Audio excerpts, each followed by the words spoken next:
ערב טוב ומבורך ברשות מוריי ורבותיי. בסייעתא דשמיא, on va aujourd'hui étudier Parashat Vaishlach. Parashat Vaishlach, c'est une paracha qui pour nous est très très importante. Parce que Parashat Vaishlach, c'est la fin du projet de l'histoire de Am Israël. C'est-à-dire que depuis Parashat Bereshit, Noach, Lech Lecha, Vaïra, etc. C'est, on a dit, comme il dit le Ramban, c'est le projet de l'histoire de Am Israël. C'est l'écriture de l'histoire. Quand on a vu Abraham, Yitzhak, Yaakov, les Galouyot, Esav, et les 4 Melachim, les 4 rois, on a vu que tout parle en fait du projet de la suite. Et la semaine prochaine, on va vraiment commencer cette histoire. À partir de Parashat Vayeshev, on va voir que c'est le début de Galut Mitzrayim. Ça, l'histoire, elle commence. Alors donc Parashat Vayishlach, c'est la fin du projet. Alors il faut vraiment qu'on essaye de terminer le projet avec une compréhension de savoir qu'est-ce que c'est cette finalité du projet. Parce qu'en fait, nous, on est à la fin de cette histoire-là. On est vraiment à la fin. Donc cette paracha, elle regarde directement et c'est très important qu'on la comprenne. La première aliyah de cette paracha, on voit Yaakov Avinu qui envoie des envoyés à Esav pour lui demander de lui pardonner, de faire la paix. Les envoyés rapportent à Yaakov Avinu que Esav, il est très en colère, il arrive pour faire la guerre avec 400 de ses soldats, 400 de son armée. Yaakov Avinu lui envoie des cadeaux. Il va préparer plein de bétail, etc. pour envoyer des cadeaux à Esav. Il va prier à Kadosh Baruch Hu. Il va lui dire Katomti mikola chassadim ou mikola emet. Et il va se préparer pour, s'il va y avoir une guerre, il divise le camp de Yaakov, il le divise en deux. Comme ça, si Esav va s'emparer et va faire la guerre contre une des parties, au moins la deuxième partie restera Vaya, Machane, Alishar, Lifleta. Yaakov Avinu, ensuite, va rejoindre Esav. Et il va passer dans le Ma'avar Yabok. Et là-bas, on a la fameuse histoire où il va se retrouver seul. Vaïvater Yaakov Levado. Il va se retrouver seul. Et on a un ange, l'ange de Esav, Sarosh el Esav, qui s'appelle Samech Mem Aleph Lamed Samael. Cet ange-là, il va se battre avec Yaakov. Fin du combat, il le blesse à son talon. Bekaf Regel Yaakov, il y a marqué Kaf Regel. Et il va toucher le tendon, qu'on appelle en français, comment on dit le nerf sciatique. Le nerf sciatique. Et de là, on a l'interdit dans la Torah. Alken lo yochelu bnei Israël baruch tieh chazak baruch. Alken lo yochelu bnei Israël et midanaché. De là, on a le droit, on apprend la halakha que dans une bête, quand on abat une bête, il faut que le tendon le nerf sciatique, il faut qu'on enlève. Alors il y en a, ils font le nikur hagid, il y en a qui font pas le nikur hagid. Les Ashkenazim, ils mangent pas toute la partie la partie tartona de la bête. Ça, c'est la fameuse histoire avec le Ma'avar Yabok. Dans la troisième montée, Yaakov Avinu, il arrive avec tout son camp. Il a divisé son camp en plusieurs parties et ils vont exercer ils vont se prosterner 7 fois devant Esav. Sheva Ishtachavaot. Esav accepte ce rabaissement du côté de Yaakov et donc il décide de faire la paix avec Yaakov. Pas une vraie paix, mais il a décidé de ne pas le tuer. Dans l'Aliyat Revi'i, ils se séparent. Il y a Esav qui va à Seir, Edom, et Yaakov qui va en Eretz Israël, il va s'installer à Sukkot. Pourquoi ça s'appelle Sukkot? Parce qu'il a construit des cabanes. Dans l'Aliyat Hamishi, on a l'histoire de Dina. L'histoire de Dina, tout le monde connaît l'histoire de Dina, la fille de Yaakov, avec Shrem ben Hamor. Ensuite, suite à cette histoire, ils vont monter en Eretz Israël, ils vont apprendre le décès de Rivka Imenu, la femme de Yitzhak. Dans l'Aliyat Shishi, il y a Binyamin qui va naître. Réhouven, qu'on l'accuse, même si on n'a pas le droit de dire que Réhouven a fauté, mais une certaine faute de Réhouven avec Bilha. Yitzhak Avinu qui va décéder dans l'Aliyat Shishi. Et on commence à raconter dans l'Aliyat Shishi et l'Aliyat Shvi'i, on commence à raconter l'histoire de Esav et des rois qu'il y a eu chez Esav et les Aloufim et toute son armée. On allonge vraiment nos paroles, la Torah allonge vraiment ses paroles au sujet de Esav. Ça, c'est la paracha de Shavuot. Moi, j'ai envie d'essayer de proposer, essayer de relier toutes ces idées de la paracha au rabbin. Essayer de relier tous les sujets de cette paracha à une seule idée, afin qu'on essaye de vraiment comprendre l'enseignement, un des enseignements, l'enseignement principal de la paracha.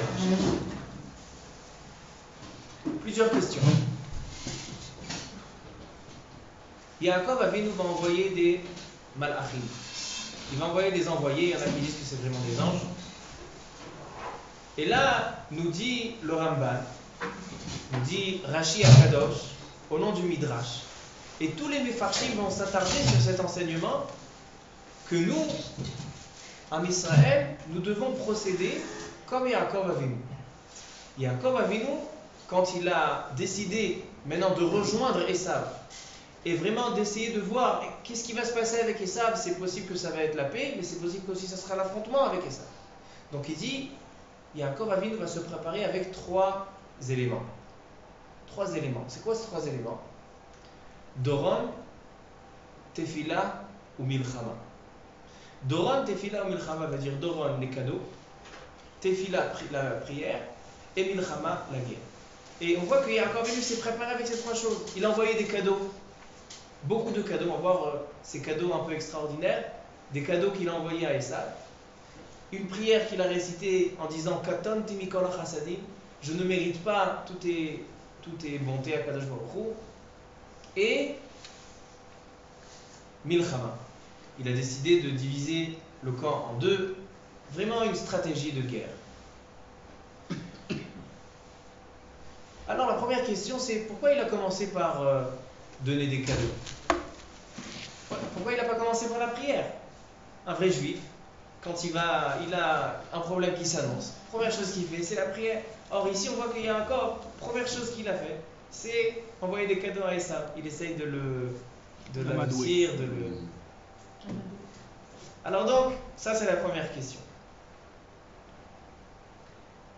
Et pourquoi c'est important qu'on essaie de comprendre? Parce qu'en fait, si on dit que cette paracha, c'est la fin du projet de l'histoire de Ham Israël, donc en fait, là on parle du conflit entre Yaakov et Esav, c'est-à-dire la fin des temps, maintenant on se trouve dans le conflit entre Yaakov et Esav, c'est ce qui va précéder le dernier conflit avant la Geoula Shelema, le Bet Hamikdash Hashlishi, Bezrat Hashem.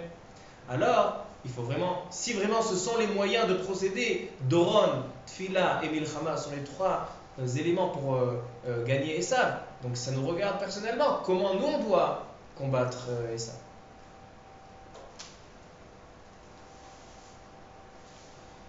Alors ça c'est la première question, pourquoi il a commencé par donner des cadeaux? Ensuite, quand on voit les cadeaux qu'il lui a envoyés, alors au début de Aliyat Sheni, le deuxième pasuk de la Aliyat Sheni a marqué comme ça. Izim Matay, il a envoyé 200 chèvres, Utiashim Esrim, 20 boucs, Rechelim Matayim Ve'elim Esrim. Ça veut dire 200 femelles et 20 mâles de chaque sorte. Ensuite, on a Gemalim Menikot, Parim Arbaim, Parim Asara, Atolot Asara, Vayarim Asara. Et voilà ce qu'il lui a envoyé à Esav, son frère. Regardez le pasuk Tetvav, chaque mot termine par la lettre même. Izim Matayim, Tiashim Esrim, Rechelim Matayim, Ve'elim Esrim.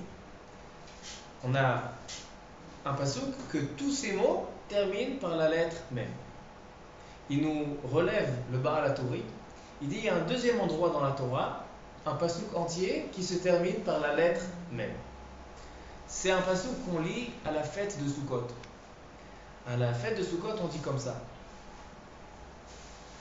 Umin Khatam Veniskehem la Parim. Vous connaissez ce pasuk? On parle des korbanot qu'on ramène à Sukkot. La Elim Bela Kevasim Bemisparam Kemishpatam. On a encore un pasuk où ça se termine par un même. Et ce sont les korbanot, les sacrifices du Beth Amikdash, au Beth Amikdash à la fête de Sukkot. Il vient le Baal HaTuri, mais il dit forcément, si la Torah elle a utilisé la même écriture, la même manière d'écrire dans ces deux psukim, c'est qu'il y a un lien entre les cadeaux que Yaakov a envoyés à Esav et les korbanot au Beth Amikdash. Et il dit comme ça.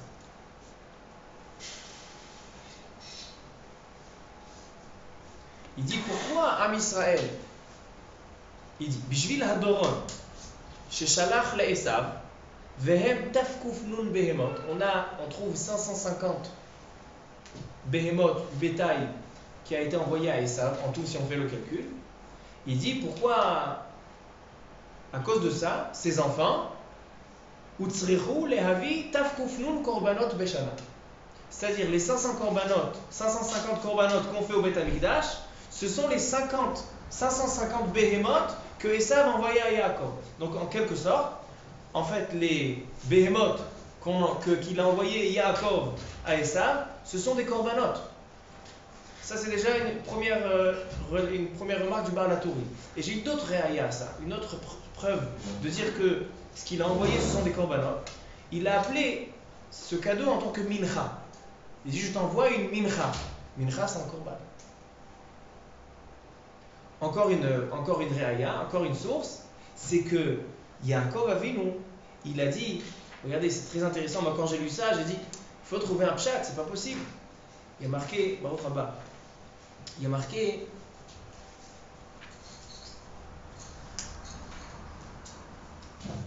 dans la Aliyat Revi'i, dans le Pasuk Yud, Perek Lamed Gimel, Pasuk Yud, il y a marqué, Vayomer Yaakov, Alna imna matzati chen be'elecha. Velakarta minchati miyadi. Je te demande, Esav, de prendre mon korban, que tu le prennes. Ki alken ra'iti panecha kirot pene elokim. J'ai vu ton visage comme si j'ai vu la face d'Akadosh Baruch. Rachid dit malach, mais il y en a qui disent vraiment pene elokim. C'est-à-dire que vraiment, ce qui fait Yaakov Avinu, c'est un korban qu'il fait à Esav. Et c'est très étonnant. Comment Yaakov Avinu, il fait un korban, il envoie 550 béhémoth, ce sont les 550 béhémoth, et ça se trouve dans ce pasuk-là, que chaque mot, Izim Matayim, c'est un pasuk que tous ces mots terminent par la lettre même, et ça fait référence au korbanot au Beth Amikdash, à la fête de Sukkot, où il y a marqué Minchatam Veniskehem, où tous les mots se terminent par la lettre même. Alors ça, si on voit, c'est une gamme de korbanot. Maintenant, c'est qui fait les korbanot? On a parmi nous un Kohen. Le Kohen, c'est lui qui fait des korbanot. Il dit le Baal HaTuri. Pourquoi le Malach, il a voulu blesser Yaakov Avinu pour le rendre Baal Moum? On sait qu'un Kohen, pour faire les korbanot de Beth Amikdash, il doit être complet. Elle a un mari complet. Mouchlam. Il ne faut pas qu'il soit Baal Moum. S'il est Baal Moum, s'il lui manque un membre, s'il est blessé quelque part, il ne peut pas travailler au Beth Amikdash. Alors en fait, Yaakov Avinu, qui a pris la Bechora, qui était censé être le Kohen Gadol, le Bechor, là, le Malach, il a voulu le rendre. Le Malach, Esav, il a voulu le rendre Baal Moum, afin qu'il ne puisse pas pas faire ses korbanot. Alors donc vraiment on voit que ce qui se passe dans cette paracha, ce sont des korbanot. Donc il va falloir essayer d'expliquer ça. Pourquoi on envoie des korbanot à Esav? Baruch atah Adonai Eloheinu melech haolam she'akol nהיה b'dvaro. Amen.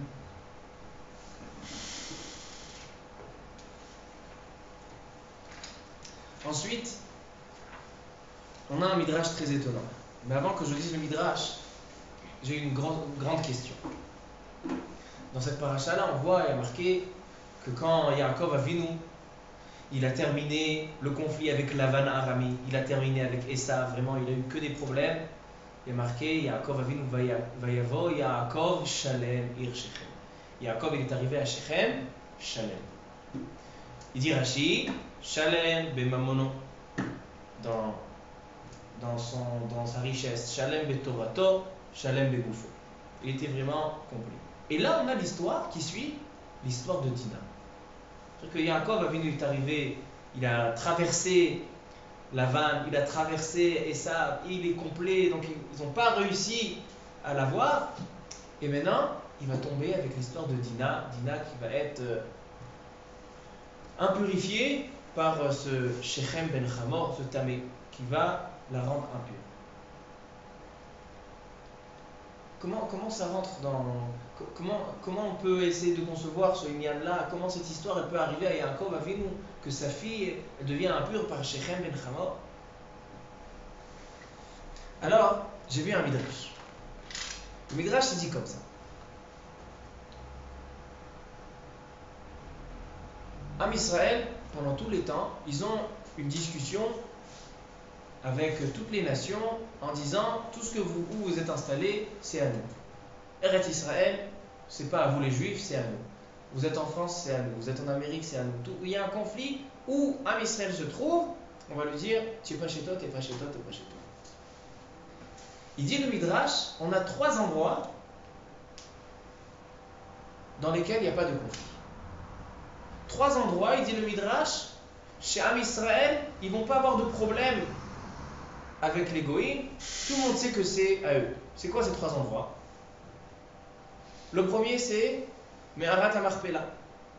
Me'arat HaMachpelah, la Torah nous dit qu'Abraham Avinu a payé, et il a insisté, on avait vu qu'il avait insisté à payer pour la Me'arat HaMachpelah, donc ça lui appartient, tout le monde sait que ça a été acheté, il y a un shtar, il y a tout ce qu'il faut, tout le monde est d'accord que Me'arat HaMachpelah ça appartient aux Juifs. Deuxième endroit, Bet HaMikdash. David Amelech est marqué qu'il avait acheté l'endroit du Bet HaMikdash avec plein argent. Bekesef. Donc un endroit qui a été acheté, on a un contrat. Tu vas venir. Voilà, on a un contrat, c'est marqué dans la Torah que David Amelech il a acheté. Troisième endroit, c'est l'endroit du cimetière de Yosef Hatzadik à Shechem. Parce qu'il y a marqué que quand Yaakov Avinu il est arrivé Shalem, complet à Ir Shechem, il y a marqué dans le Pasuk, dans notre paracha, à la fin de Aliyat Revi'i, Vayiken et Chelkat Hasadeh. Yaakov Avinu il a acheté de Hamor, le père de Shechem, il a acheté un endroit, et là c'est l'endroit où on va enterrer, où plus tard sera enterré Yosef Hatzadik. Maintenant c'est très intéressant que Yosef Hatzadik et Dina, c'était des jumeaux. Ils étaient dans la même grossesse. Il y avait marqué que Dina devait être un garçon, elle a été inversée en fille. Mais donc, il y a un lien entre Yosef et Dina. Yosef c'est le fils de Rachel, Dina c'est le fils de Léa, c'est la fille de Léa. Tu dis Yosef, c'est le fils de Rachel, et Dina. Alors non, pas jumeaux, mais ça devait être l'inverse. C'est-à-dire que Dina, tu as raison, t'as out. Dina devait être Yosef, Dina devait être un garçon. Et comme on a voulu donner à Rachel Yosef, alors Dina s'est inversée en fille. Chazak Baruch, ce qu'est le mitzvah. Je suis trompé. En fait, ils étaient vraiment. En fait, pourquoi je dis jumeaux? Parce qu'ils disent les Mefarshim que la grossesse, elle était en même temps. La grossesse de Rachel et la grossesse de Léa, une elle a eu Dina et une elle a eu Yosef, elle était au même moment. Donc, en fait, Léa elle devait avoir Yosef, et donc le garçon s'est transformé en fille de Dina, donc ça veut dire qu'il y a un lien entre Yosef et Dina. Et c'est intéressant que Yosef, plus tard, il va être enterré où? À Shrem, Et Dina, où elle a été impurifiée, aussi à Shrem. Donc voilà, je vous ai donné plusieurs éléments à prendre réflexion. Maintenant, on va essayer de voir où ça se joint, tout ce qu'on vient de dire. On a parlé de la guerre, Doron, Milchama et Tfila. On a parlé des Korbanot, on a parlé de Dina. Et à la fin de la paracha, il faut qu'on explique pourquoi la Torah, elle rallonge tellement ses paroles sur les Aloufim de Esav, l'armée de Esav. Et vraiment, on parle beaucoup de la famille d'Esav. Pourquoi on parle beaucoup de la famille d'Esav?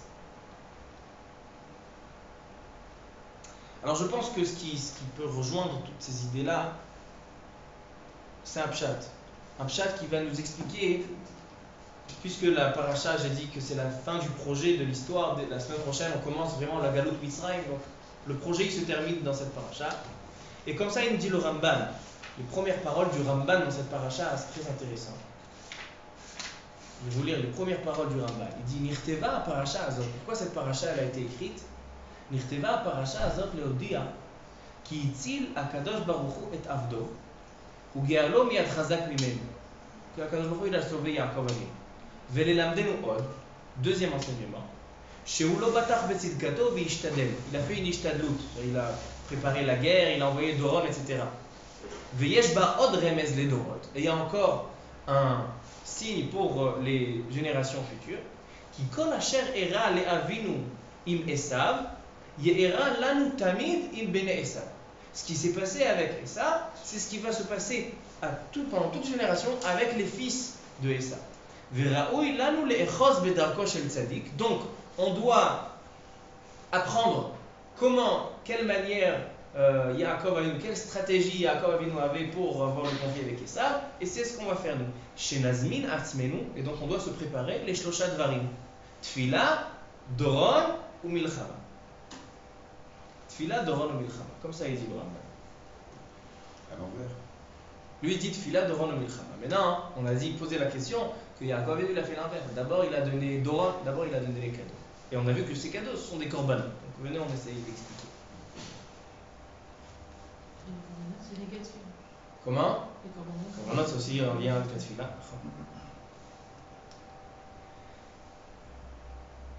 Il y a marqué dans le Passouk, dans le Navi, que quand il va voir la Géoula, qu'est-ce qui va se passer? On le dit tous les matins pendant les psuké des Imra. Non, c'est pas dans le psuké. Ve'alou Mosheim be'ar Tzion lishpot et Aresa. Oui, à la fin de avant Ishtabach, on dit Ve'alou Mosheim be'ar Tzion lishpot et Aresa. Va'ita l'Hashem ha'melucha, va'ya Hashem lechakolot, va'ya Hashem echad u'shmecha.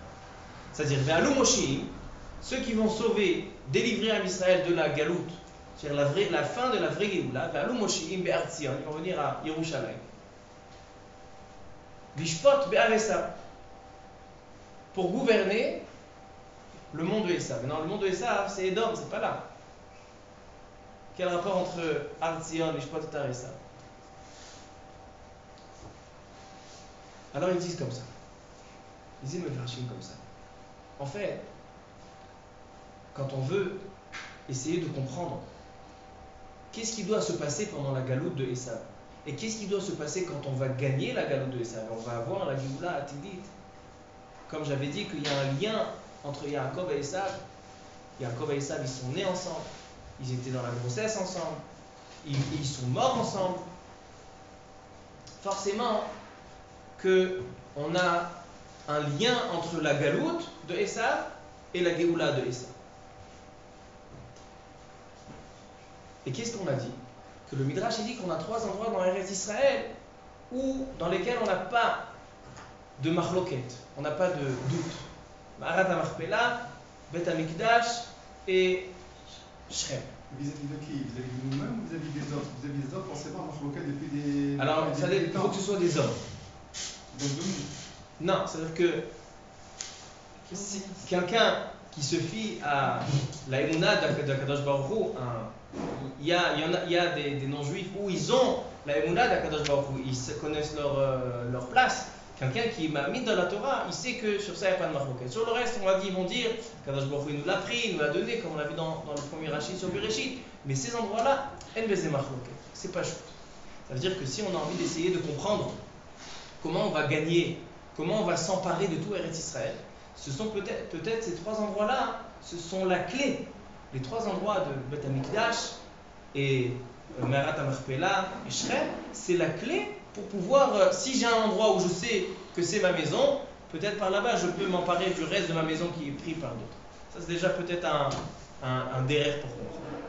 Maintenant, qu'est-ce que c'est Doron, Tfila ou Milchama? On va avoir la Géoula, sinon on se sert de Doron, Tfila ou Milchama. Doron, c'est un cadeau. Et ce cadeau-là, il est comparé au korbanot, comme on l'a dit. C'est quoi le korban au Beth Amikdash? Quelqu'un qui donne un korban, qu'est-ce qu'il fait? Quelqu'un qui donne un korban, il ramène une possession qui est à lui, des choses qui sont à lui. Il a gagné de l'argent, il a acheté du bétail, il a planté des arbres, donc il y a les bikurim, il y a le maasot, des choses qui sont à lui. Et qu'est-ce qu'il va faire? Il ne va pas les vendre. Il ne va pas gagner de l'argent, il ne va pas vivre par le moyen de ce bétail-là. Il va le donner au Beth Amikdash, il va le donner à Kadosh Baruch Hu. Il dit le Ramban que c'est quoi la logique du korban. Plusieurs mefarshim qui expliquent c'est quoi la logique du korban, de faire un sacrifice au Beth Amikdash. C'est ça notre travail au Beth Amikdash, c'est qu'on tue des animaux. Non, il dit qu'en fait l'optique et la shkafa, comment on doit regarder un korban, c'est que moi je devais être à sa place.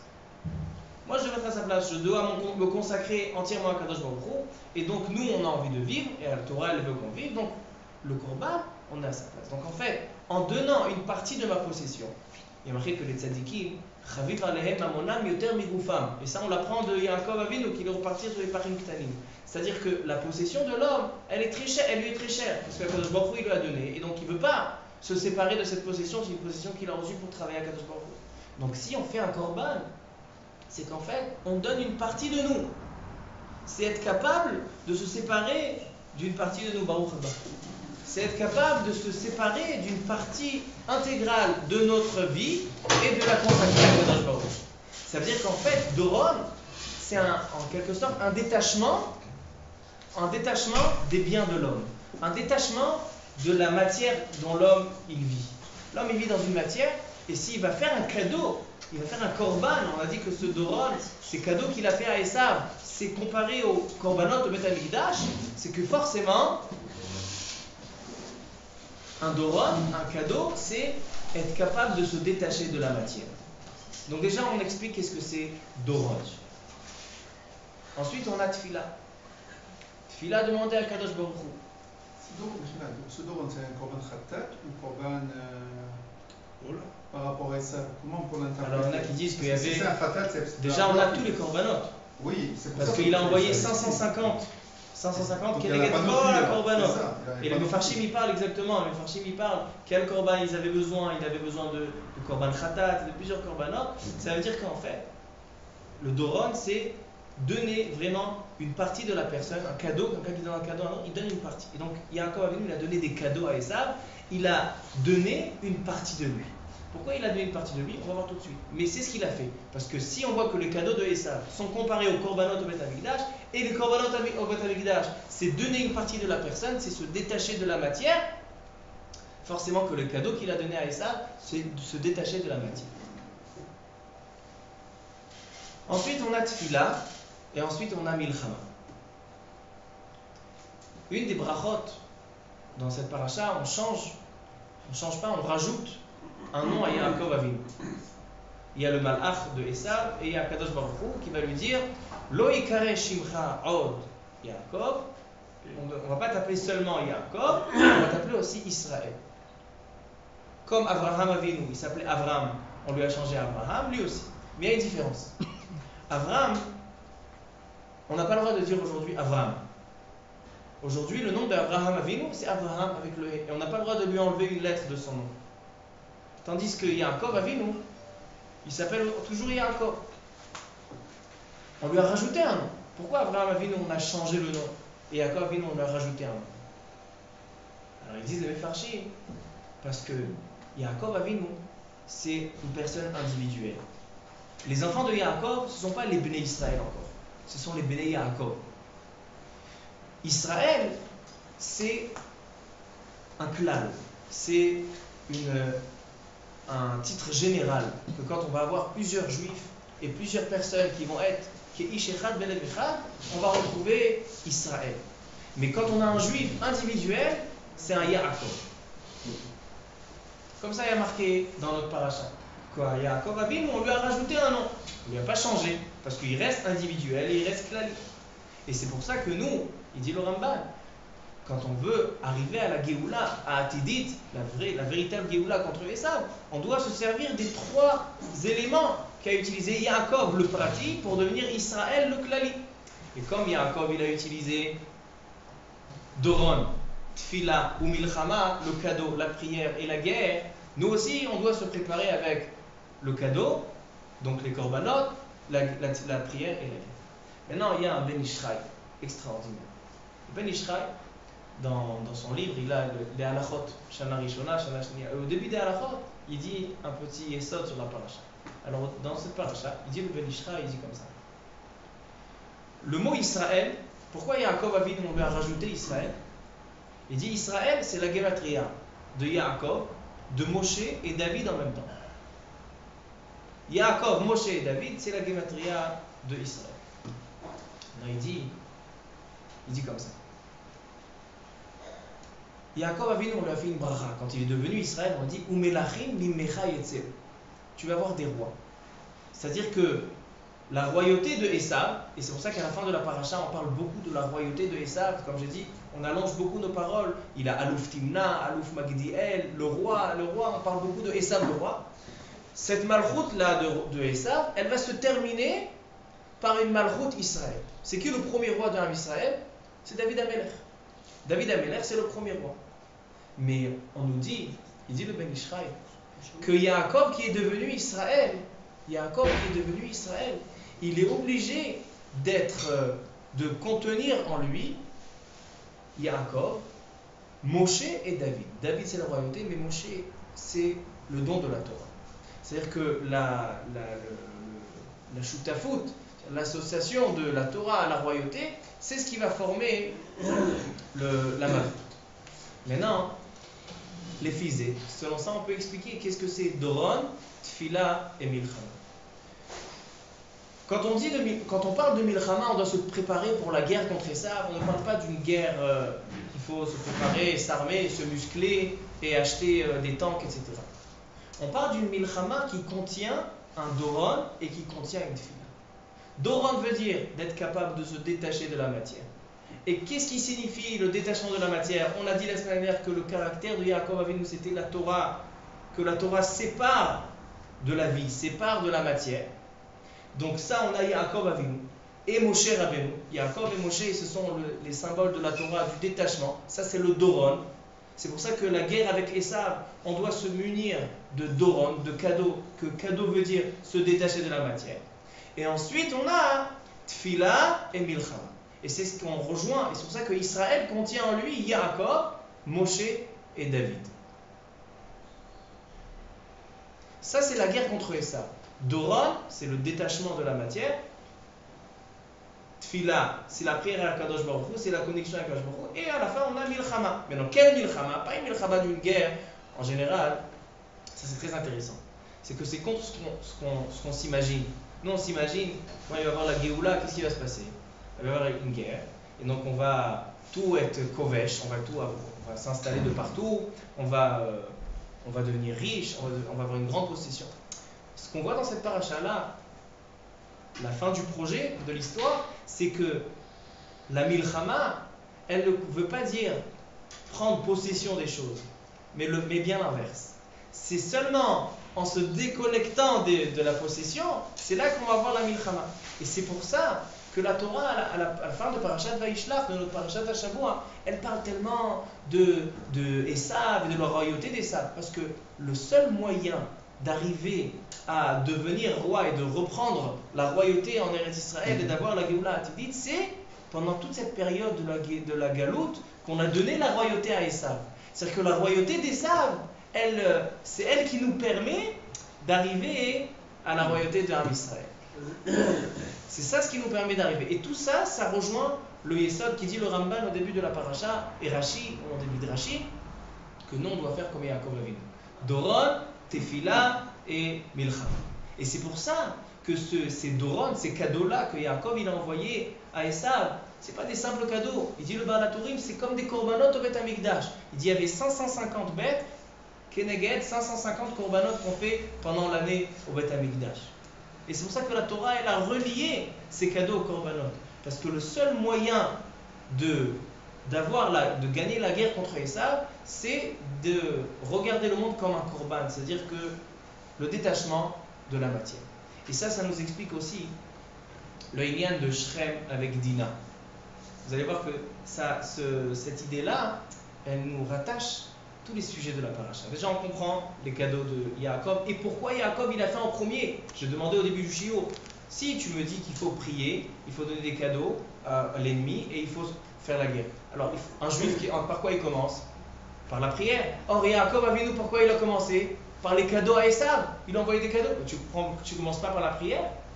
La réponse, elle est qu'avant de faire la prière, Akadosh Baruch Hu, il devait envoyer le cadeau. Il devait se détacher de cette matière-là. Il était obligé de lui envoyer le shor, le chamor, tzon, ve'eved, ve'shifra et les 150 le bétail. Il était obligé de passer par le doron, par le détachement, parce que Yaakov, qui était un homme de Torah, comme on l'a dit la semaine dernière, c'était le seul moyen pour arriver à la tfila et après à la milchama, pour pouvoir gagner Esav. Alors ça, c'est le premier sujet de la paracha, on le comprend bien, Baruch Hashem. Ensuite, dans la paracha, qu'est-ce qu'on voit? Yaakov nasa Sukkota. Yaakov, il est allé, Esav il est allé à Seir, mais Yaakov il est allé à Sukkot. Pourquoi ça s'appelle Sukkot? Il dit le Ramban, pourquoi on a besoin d'appeler cet endroit à Sukkot? Pour dire que Yaakov Avinu, le premier endroit qui va être conquis par Am Israël quand ils vont venir avec Yoshua, c'est l'endroit qui s'appelle Sukkot. Pourquoi Sukkot? Parce que la Soukha, c'est une maison qui est provisoire. C'est une maison qui est araïte. Et de là, on apprend que la maison, c'est araïte. Parce que Yaakov Avinu, il a montré à ses enfants, il a montré, voilà, on arrive, on fait des Sukkot.